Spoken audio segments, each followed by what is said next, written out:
Pointless, man. And the thing is that we always get like, we never know at this time of year. There's like rumors that fly around, there's Yeah. injury reports.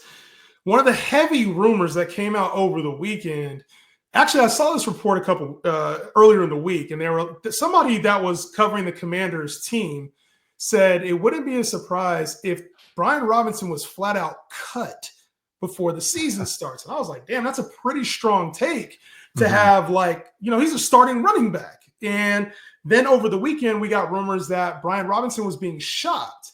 Now, all offseason, Tyler, literally all training camp, all we've heard is that Jacory Croskey-Merritt has been impressing at camp.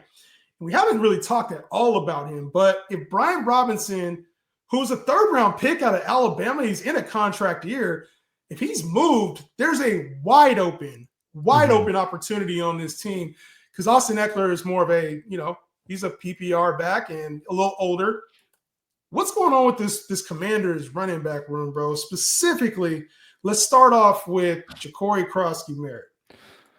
Yeah, I mean, I feel like I've been talking him up personally for a little bit here. I know I've made a couple videos on him.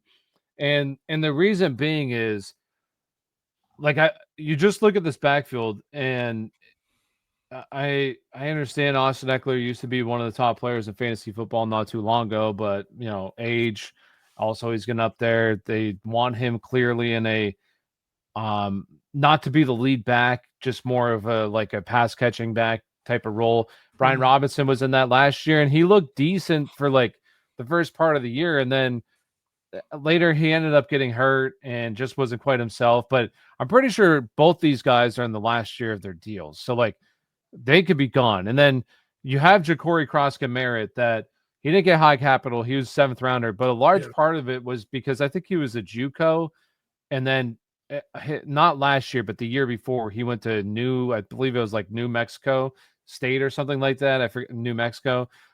Played there. He had a really, really good year.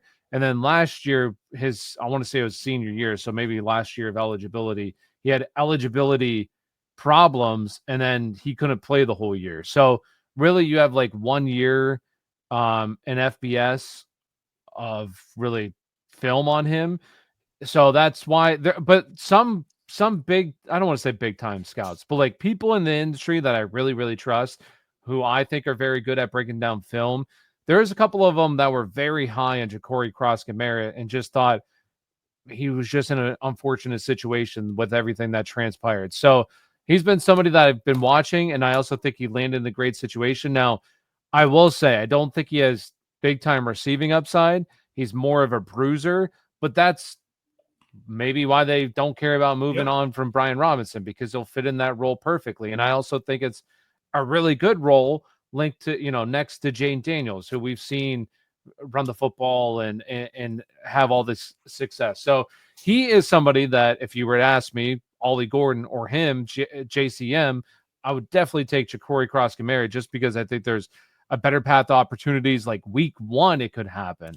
Rather than having an injury. So he's somebody I would be taking a shot on all the time in the later rounds of my draft. Well, he's been going, his ADP is starting to climb up there now, because I think there's a real, like you talked about it, there's a chance that he's impactful week 1. We could be talking about a 7th round guy, kind of like Isaiah Pacheco was for the Chiefs, in an impact role to begin his career. And you get these guys for free a lot of times in your redraft leagues. Obviously, in like best ball, you're dealing with a lot of people who are in the know. I would say in your more casual leagues, this could be one of your later picks in a starter for you at some point through the year. Now, he doesn't possess a ton of PPR upside, as you mentioned, but this team is Jaden Daniels based. This is a Jaden Daniels team. So it doesn't rely on like Brian Robinson being the guy. He's going to get volume because of the role, so to speak. And then Austin Ekeler is obviously going to play a role. Jeremy McNichols had a couple games last year, so this team already has pass catching backs. It's like they are not going to carry 4 backs going into the year.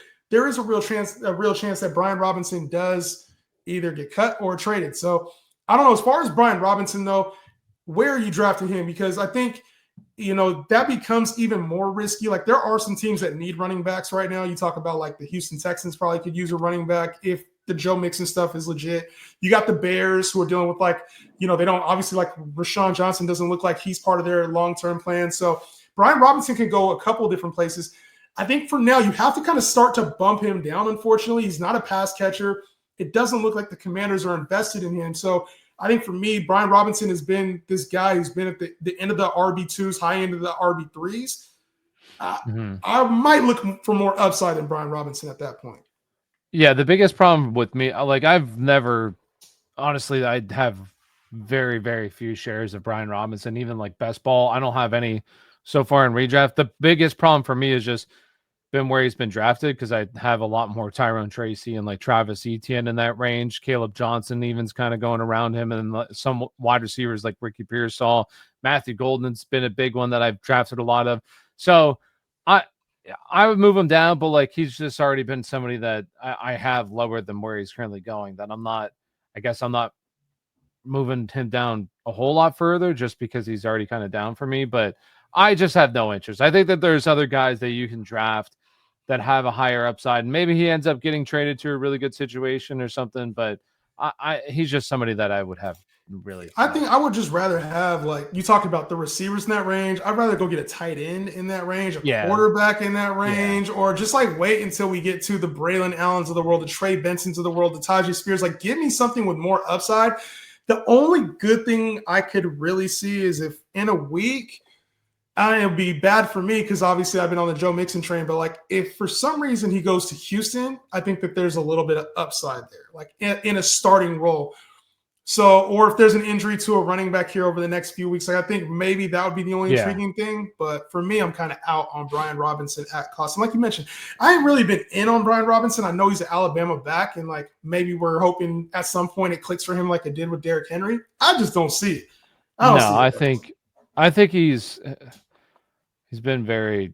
The biggest problem just because he's going to be split. So like he doesn't really have any receiving upside. So you're just drafting a bruiser, and there's just there better players go around him with higher. He's been the RB45, the RB21, and the RB29. You're not missing anything by not drafting Brian Robinson.